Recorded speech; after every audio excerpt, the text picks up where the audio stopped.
Hey, what's happening Wednesday? This is Dev from Tiny Enormous. That was a quick clip from our show just this last week. It was an impromptu, kind of out of nowhere show.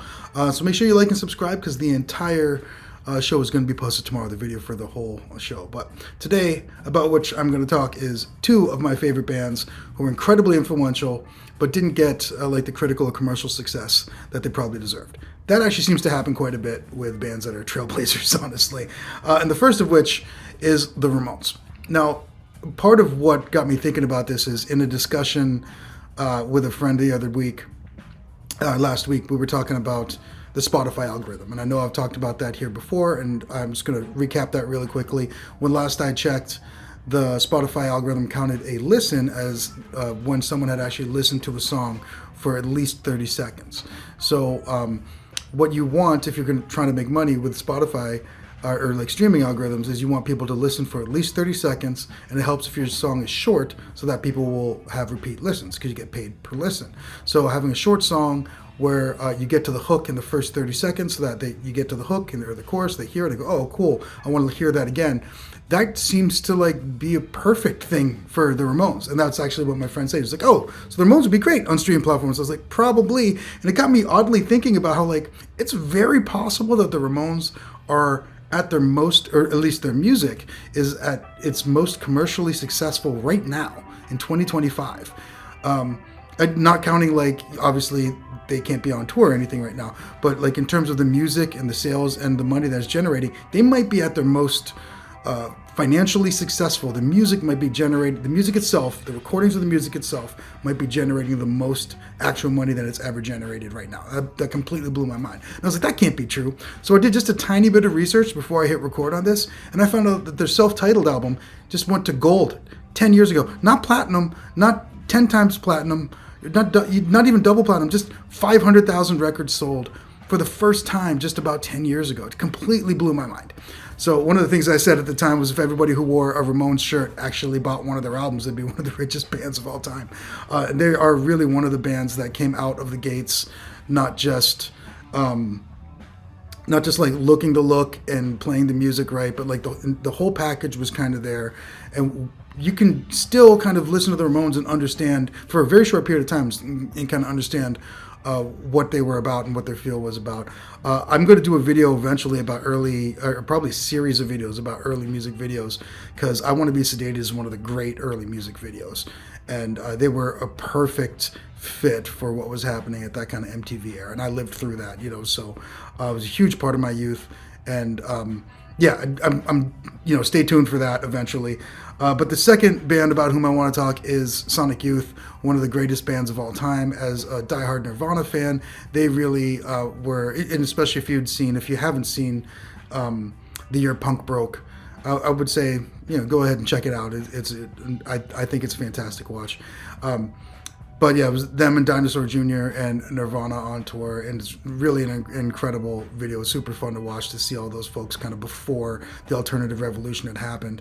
And the alternative revolution really flipped the pancake on the music industry, kind of from this hair band metal stuff to the alternative rock stuff. And that, I don't think that would have been possible without bands like The Clash and the Ramones and the Sex Pistols paving the way for alternative, just having this second route that's a little bit different, the Dead Kennedys, obviously. And then you've got bands like REM and Sonic Youth and Jane's Addiction really blazing the trail through which the grunge bands could really march.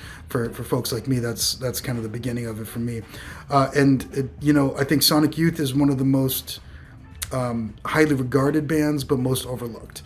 And when you think about how, maybe not how virtuosic their playing was, but how original it was and continues to be, it's still just really astounding that they were able to be so unique all the time. I'm going to tell a couple really quick stories before we move on. So the first time I saw Sonic Youth, I believe it was in the late 90s, but it was at one of the free shows that Buffalo, New York used to have in the park, and it was excellent.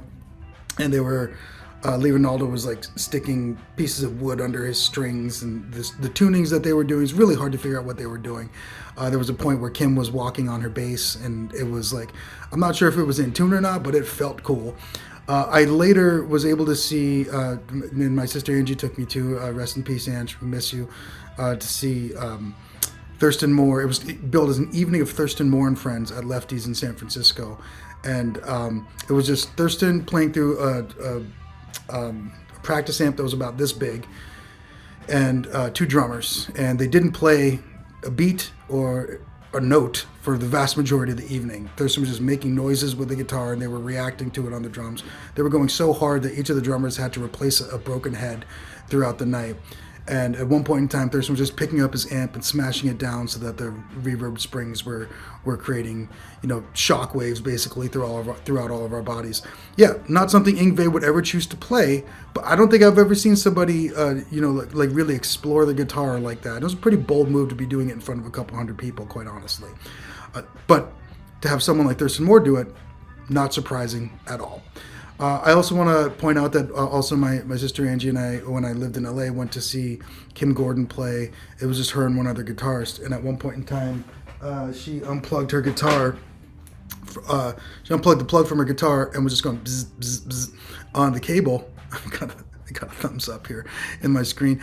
And the other guy did it, and they were playing like a little beat with it, and then plugged it back in. I'm not sure how planned that was or not, but it was still, and this was, I want to say 2016.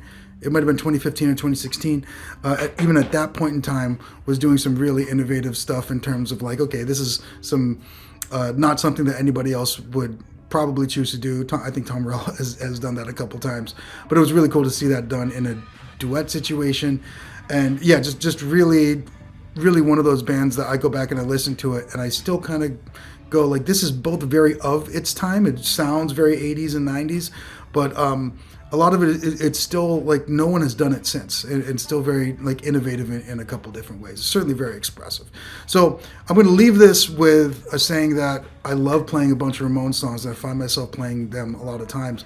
A lot of times I find myself playing acoustic versions of the slower Ramones songs. And one of my favorites that I go back to quite often is Somebody Put Something in My Drink. And it's not really a hit of theirs or anything, but it is one that I love.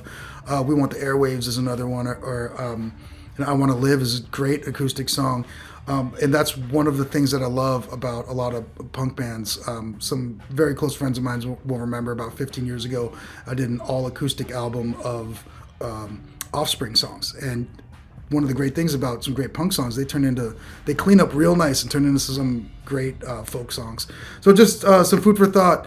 Check out some Ramones, check out some Sonic Youth, and absolutely go back and think about the Ramones and whether or not you think that they deserve a little bit more of your listening time. I'm going to play you out with another clip from last week's video, and of course, make sure you like and subscribe, and check us out tomorrow when the full show gets posted. See you next week. Cheers.